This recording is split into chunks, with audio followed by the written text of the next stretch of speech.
Ternyata ada rivalitas kedaerahan antara Pangeran Diponegoro dengan Kiai Mojo. Sedangkan di sini Pangeran Diponegoro itu merasa tidak terima dengan pernyataan Pak Kiai Mojo yang seperti itu karena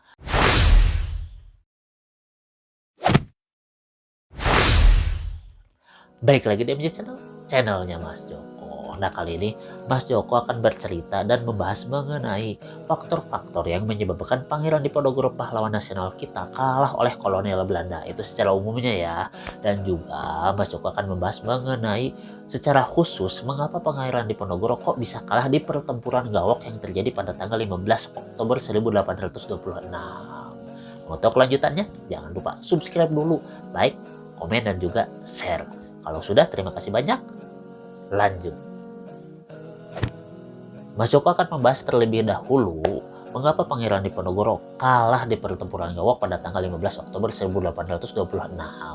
Nah, sebelumnya ya, sebelum pertempuran Gawok ini sebenarnya Pangeran Diponegoro itu mendapat kemenangan-kemenangan yang gemilang gitu. Banyak kemenangan yang berhasil diraih oleh pasukan Pangeran Diponegoro dan juga beserta panglima-panglimanya. Nah, yang pertama, berhasilnya Pangeran Diponegoro lolos dari sergapan pasukan kolonial Belanda dan juga sekutu-sekutunya pada tanggal 20 Juli 1825 di Tegalrejo, di kediamannya Pangeran Diponegoro di Tegalrejo. Yang kedua, ya, berhasilnya Pangeran Diponegoro beserta pasukannya mengalahkan pasukan kolonial Belanda dan juga sekutu-sekutunya pada pertempuran Selarong. Ini terjadi pada masih di bulan Juli 1825, beberapa hari setelah penjergapan di Tegalrejo itu gagal. Yang ketiga, periode November 1825 hingga April 1826, di mana ini lagi musim hujan waktu itu. Nah, waktu itu pasukan Pangeran Diponegoro yang memiliki mobilitas tinggi dan juga menguasai medan itu benar-benar tidak bisa dibendung, bebas bergerak kemana saja, sehingga menyebabkan pasukan kolonial Belanda itu sangat kewalahan dan pasukan Pangeran Diponegoro berhasil menguasai banyak daerah pedesaan dan pegunungan di wilayah Yogyakarta, Surakarta dan juga Mangkunegaran. Yang keempat, berhasilnya Pangeran Diponegoro memenangkan pertempuran di daerah Kasuran pada tanggal 28 Juli 1826. Yang kelima, Pangeran Diponegoro juga memenangkan pertempuran di daerah Lengkong pada tanggal 30 Juli 1826. Yang keenam, Pangeran Diponegoro beserta pasukannya juga berhasil memenangkan di pertempuran Bantul pada tanggal 4 Agustus 1826.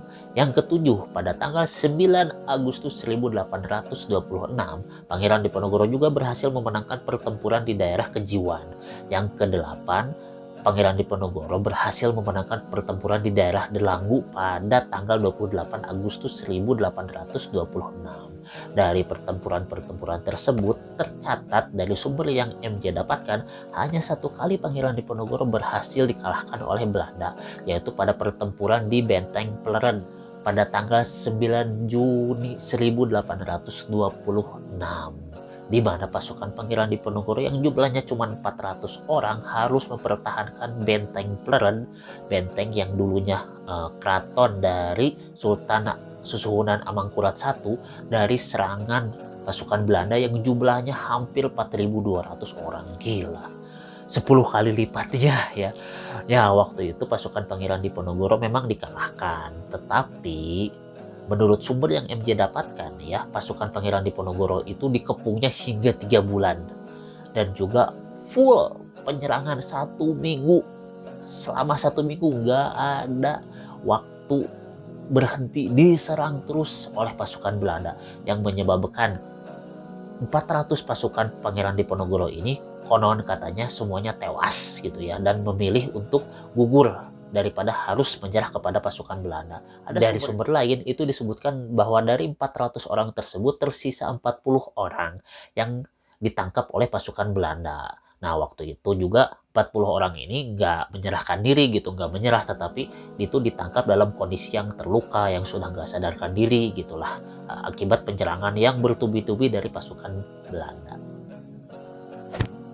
Lalu, mengapa pada pertempuran berikutnya, yaitu pertempuran Gawok, ya, pasukan Pangeran Diponegoro itu berhasil dikalahkan, dan juga ini merupakan sebuah kekalahan yang telak, kekalahan yang besar gitu.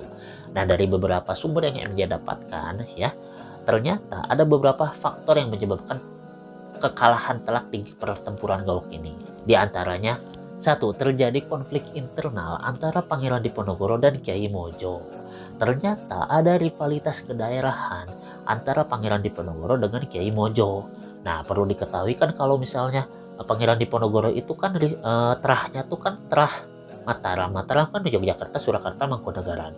Sedangkan Kiai Mojo ternyata itu terahnya tuh terah Kesultanan Pajang. Meskipun kedua kesultanan kerajaan ini itu udah nggak ada, ternyata waktu itu masih ada kayak gengsi lah, kayak apa ya, ya kayak rivalitas kedaerahan. Kalau saya keturunan Pajang, kalau saya keturunan Mataram, nah seperti itu. Nah di sini menurut Kiai Mojo, semua dukungan yang berasal dari daerah Pajang, terutama dukungan para santri dan juga para pemuka agama yang berasal dari daerah Pajang, itu datang akibat pengaruh beliau gitu. Sedangkan di sini Pangeran Diponegoro itu merasa tidak terima dengan pernyataan Pak Kiai Mojo yang seperti itu, karena Pangeran Diponegoro itu merasa kalau beliau juga ialah seorang santri dan juga memiliki latar belakang seorang santri, dan dulunya juga sering bertirakat, sering menimba ilmu agama sebagai santri ke berbagai banyak daerah gitu. Dan juga Pangeran Diponegoro itu merasa kalau misalnya beliau ini ya menilai Kiai Mojo itu menggunakan pengaruhnya sebagai seorang yang berasal di terah Pajang, di dalam kondisi yang lagi di atas angin dengan banyak kemenangan, itu ingin memusatkan pasukan untuk menyerang Surakarta Hadiningrat secara langsung. 2. Hilangnya momentum kemenangan yang dimiliki oleh pasukan Pangeran Diponegoro. Nah, konflik internal ini berimbas pada momentum yang sedang dipegang oleh pasukan Pangeran Diponegoro ya. Baik itu moralnya, kesiapannya, pokoknya dukungannya itu hilang, sebab konflik internal ini mengakibatkan waktu dari pertempuran sebelumnya, pertempuran Delanggu ya, dengan pertempuran Gawok itu terlalu lama gitu. Itu sekitar ya jedanya tuh sekitar 2 bulanan gitu. Sedangkan pada pertempuran sebelumnya itu jedanya tuh nggak pernah lebih dari 1 bulan lah gitu. Jadi karena kelamaan mengakibatkan momentum ini pun ya hilang gitu. 3. Kesiapan pasukan Belanda. Nah, momentum yang terlalu lama ini akhirnya bisa dimanfaatkan oleh pasukan Belanda. Mereka menyusun garnison-garnison yang berasal dari luar Jawa, dari Maluku, dari Sulawesi, katanya dari Madura juga katanya ada. Pokoknya dikumpulin semuanya ya untuk menghadapi pasukan Pangeran Diponegoro di Gawok ini. Mereka juga menyiapkan senjata-senjata terbaik mereka, logistiknya mereka, pokoknya dipersiapkan sesiap-siapnya, dan akhirnya kesiapan pasukan Belanda ini mengakibatkan pasukan Pangeran Diponegoro tidak bisa mengalahkan mereka. Dikarenakan videonya yang terlalu panjang, Mas Joko ingin menyambung di video berikutnya ya. Ya, kita lanjut nanti pembahasan mengenai faktor-faktor yang menyebabkan Pangeran Diponegoro kalah oleh kolonial Belanda. Ya, khususnya di pertempuran Gawok dulu lah. Nah, makanya stay tune terus di MJ Channel, channelnya Mas.